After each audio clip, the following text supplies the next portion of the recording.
Welcome to the Deep Dive. Today we're diving into a big congressional report on the U.S. government's COVID-19 response. We've got witness testimonies, internal emails, scientific studies, the whole nine yards, you name it. Yeah, it's a lot to unpack, but we're going to break it all down. Exactly. We're going to focus on the parts that really matter and how the report's findings stack up against what the public was told back then. Right, because there are some pretty big differences. Think of this deep dive as your, cheat sheet to this report. Basically. So this report doesn't really paint a rosy picture, does it? Not exactly. It suggests the response was marked by a lack of preparedness, inconsistencies in messaging, and a tendency to prioritize speed over accuracy. Okay, well, let's break that down. Where do we see those themes playing out in the report? Well, one of the most obvious places is the handling of those pandemic relief funds. The report found that a whopping $100 billion was lost to fraud. $100 billion? Yeah, across programs like PPP loans and unemployment benefits. Wow. That's an insane amount of money. Right. And it wasn't just individuals gaming the system. There were organized crime rings exploiting loopholes. I mean, the public was largely told that these programs were a lifeline for struggling businesses and individuals. Did the report explain how this level of fraud was even possible? It points to a systemic lack of oversight. Federal agencies were operating in silos. I see. Not effectively sharing information to verify, applicant eligibility or track suspicious activity. There were even cases where millions of dollars went out to people who were using stolen Social Security numbers or were already deceased. No way. So they were sending money to dead people. Yeah. It's pretty shocking. That's unbelievable. It really highlights that disconnect between the public perception of these programs and the reality of how they were managed. Yeah, that disconnect between what we were told and what actually happened is a pretty disturbing trend throughout the report. It is. You see it over and over again. Okay, so let's move on to another area where the report's findings differ from what was publicly communicated. What about the World Health Organization?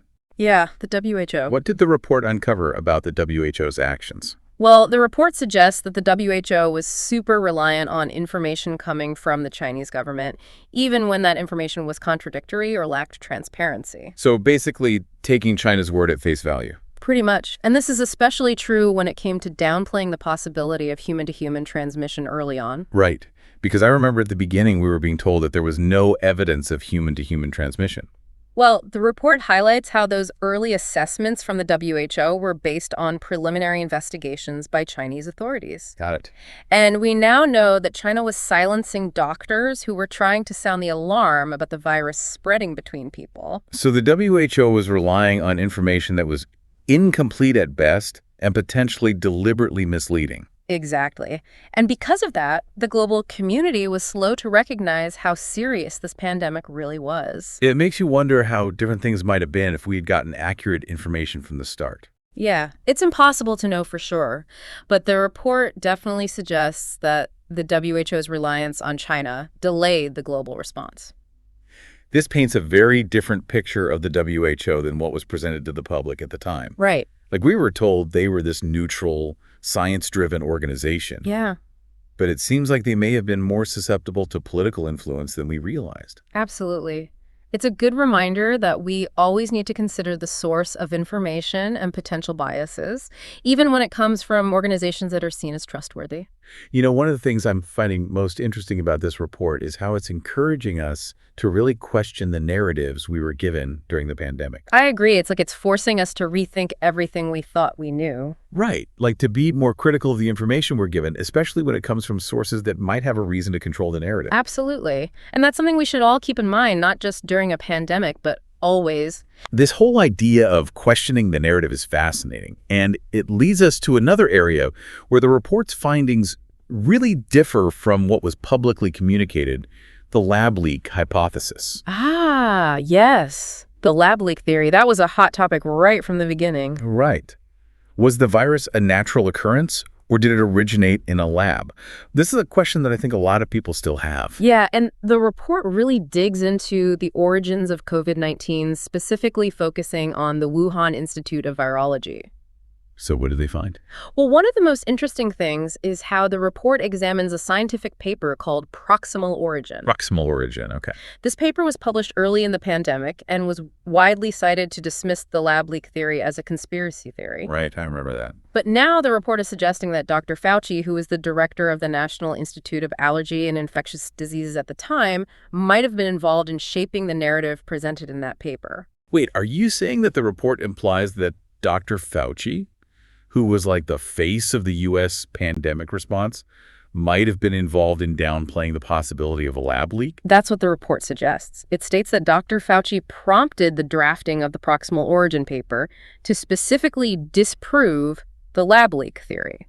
And that's a big deal because it directly contradicts the messaging from public health officials at the time. That is a big deal. If true, it completely changes how we understand the early discussions about where the virus came from. It really does. It makes you question the transparency of those who were in charge of shaping the public's understanding of the pandemic. And it really underscores the report's overall message. Yeah. We need to be more critical of the information we're given, especially when it comes from sources that might have a vested interest in controlling the narrative. I think that's a really important point. This deep dive isn't just about uncovering what happened. It's about understanding how information was presented and controlled. Right, and how that information, or lack thereof, shaped the public's perception of the pandemic. Absolutely. This is all incredibly thought-provoking, and we've only just scratched the surface. We've uncovered a pattern of inconsistencies between what the public was told and what this report has revealed. Yeah, from the handling of those relief funds to the downplaying of the lab leak theory. There's clearly a lot more to unpack here. Definitely.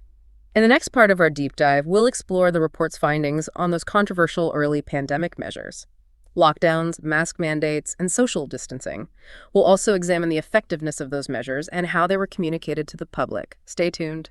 Yeah, this is getting good. Welcome back. The Deep Dive. We're continuing our exploration of this massive congressional report on the U.S. pandemic response. And last time we uncovered some pretty unsettling truths about the handling of relief funds and the role of the WHO. Yeah, and how the lab leak hypothesis might have been deliberately downplayed. Right, which, contradicts what the public was told at the time. Exactly, and all of this points to this recurring theme of inconsistencies between what we were being told and what this report has uncovered. Yeah, it's a reminder that, we can't just blindly trust information, even when it's coming from seemingly authoritative sources. Right, because there could be political agendas at play or conflicts of interest that we're not aware of. Exactly. Okay, so let's move on to another area where this report challenges the prevailing narrative. Those early pandemic measures like lockdowns, mask mandates, and social distancing. Yeah, the report takes a really critical look at these measures, not just in terms of their effectiveness, but also how they were presented and justified to the public. So they're looking at the science behind these policies. Exactly, or sometimes the lack thereof. Okay, interesting. For example, remember that 6-foot social distancing rule? Oh, yeah. Turns out there wasn't much scientific evidence to support that specific distance. Oh, yeah, the report suggests it was more about tradition and wanting a simple guideline rather than rigorous analysis. It's kind of crazy how that just became the norm. Right. It shows you how powerful messaging can be and how we can just adopt these beliefs and behaviors without really understanding why. Yeah, that's a good point. The report also takes aim at school closures, which were implemented almost everywhere in those early days. Right, and I think a lot of people are still debating whether that was the right call. Yeah, and the report really highlights the impact those closures had on students, especially, disadvantaged kids. It definitely seems like kids were struggling with online learning and being isolated from their friends. Right. The report cites studies showing learning loss, increased social isolation, and mental health challenges among children. Yeah, it's hard to measure the full impact of that, but it must have been significant. And it raises the question of, were those consequences adequately considered when the decision was made to close schools, especially given the emerging evidence that schools weren't major drivers of transmission? So the report is suggesting that maybe we overreacted by closing schools for so long. It's not saying that definitively, but it's definitely raising questions about whether the decision was based on a complete picture of the science. And this goes back to that theme we keep seeing, right? This disconnect between what we were told and what the evidence actually showed. It definitely does. Speaking of nuanced approaches, let's talk about vaccines and natural immunity. Yeah, this is where the report really dives into the difference between, scientific evidence and public messaging. Okay, so what did they find? Well, While the report acknowledges the success of Operation Warp Speed and, getting those vaccines developed quickly, it also raises concerns about how the FDA handled the approvals and how they downplayed the role of natural immunity. Okay. Interesting. For example, the report suggests that there was pressure on top FDA officials to approve booster shots, even when some experts within the FDA had concerns about whether they were actually necessary. Really? Yeah, and it points out that natural immunity was often dismissed in the public messaging, even though there was growing evidence that it provided pretty strong protection against reinfection. So it's like they were pushing vaccines as the only solution, even when the science suggested that natural immunity also played a significant role. Yeah, right. The report doesn't make any accusations, but it definitely makes you wonder if the public was getting the whole story. It's like what we were talking about earlier, right? We need to think critically about the information we're being given and consider all sides of the issue. Exactly. And that's especially true when it comes to health decisions, which can have such a huge impact on our lives. The report also looks into the impact of those vaccine mandates, which became a really divisive issue.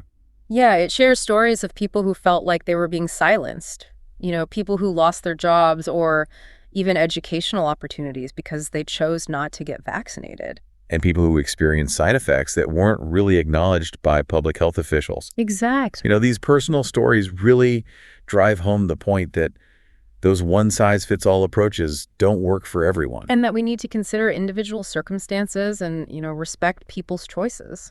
This report is really challenging us to re-examine a lot of what we thought we knew about the pandemic response. It is. And it's not about, pointing fingers or placing blame, but more about learning from what happened so we can do better in the future. Yeah, because there will be another pandemic at some point. Oh, definitely. So we need to be prepared. Absolutely. Welcome back to the Deep Dive. We spent the last 2 parts of this episode uncovering some pretty shocking revelations from this congressional report on the U.S. pandemic response. Yeah, we've seen how the report challenges the narrative on everything from the handling of those relief funds to the role of the WHO and, that whole debate about the lab leak theory. And we talked about how the report really questions the scientific basis of some of those early pandemic measures like lockdowns and mask mandates. Right, and how it highlights those discrepancies between the public messaging and the scientific evidence on vaccines and natural immunity. So it's been quite a journey. It has. We've seen a pattern of inconsistencies, a lack of transparency, things that really eroded public trust. Yeah, for sure. In this final part, we'll delve into 2 more crucial areas. The report examines the role of teachers' unions in school closures and the overall lack of transparency from government agencies. Okay, that's good. So let's start with the teachers' unions. The report specifically focuses on the American Federation of Teachers, or AFT, and its influence on the CDC's guidance for school reopenings. Okay, so are you saying that the AFT had a hand in shaping those decisions about when and how schools should reopen? That's what the report is suggesting. The report points to evidence that the AFT, under the leadership of Randy Weingarten, advocated for stricter reopening measures than were scientifically necessary. Interesting. Like those closure triggers that would automatically shut down schools if COVID cases reached a certain threshold. Right, and remember those. The report says those triggers went against the scientific evidence at the time, which was increasingly showing that schools weren't major drivers of transmission. Okay, so the AFT was pushing for stricter measures, even though the science wasn't really supporting it. That's what the report suggests. And it raises the question, was the AFT prioritizing the safety of its members over the needs of the students? Right, because closing schools had such a huge impact on kids, especially those from disadvantaged backgrounds. Oh, exactly. And this ties back to our earlier discussions about bias and the importance of considering all perspectives. Absolutely. We need to make sure that decisions are being made based on science and not on, political pressure or special interests. Couldn't agree more. Now let's shift gears and talk about that overall lack of transparency from government agencies. Yeah, this is another big theme in the report. It details so many instances where the Department of Health and Human Services, or HHS, obstructed the investigation. How so? They were withholding documents, redacting information, even using personal email accounts to avoid those Freedom of Information Act requests. Wow, so they were really trying to hide something. That's what it looks like. Yeah. And this lack of transparency is just so concerning because it really undermines public trust. Yeah, if you can't trust the government to be honest with you, then who can you trust? It also creates this breeding ground for skepticism and those conspiracy theories, which can make it even harder to address public health crises. Yeah, exactly. So where do we go from here? What are some of the takeaways from this deep dive into the pandemic response? Well, the report makes a few recommendations for how we can approach future pandemics in a more, balanced and evidence-based way. What kind of recommendations? Well, for one, it emphasizes the need for greater transparency and accountability in government. Okay, so making sure that decisions are being made in the public interest and not to benefit certain groups. Exactly. It also stresses the importance of a more balanced approach, one that considers both the risks and the benefits of those pandemic policies. Because we saw how some of those policies had unintended consequences. Right, like those school closures. We can't just focus on preventing infection without acknowledging the potential harms to other areas of society. Yeah, exactly. We need to consider the impact on the economy, education, mental health, all of it. And finally, the report calls for a renewed focus on individual rights and informed consent. So moving away from those one-size-fits-all mandates. Exactly. Giving people the power to make their own health decisions based on their individual circumstances. I think that's really important. People need to feel like they have a say in what happens to their own bodies. I agree. This report has really been an eye-opener.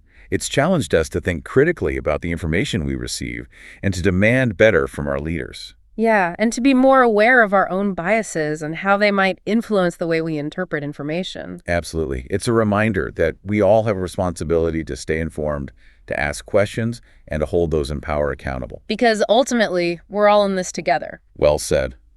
And on that note, we're going to wrap up this deep dive into the U.S. pandemic response. Thanks for joining us. We hope this has encouraged you to keep asking those tough questions and to stay curious.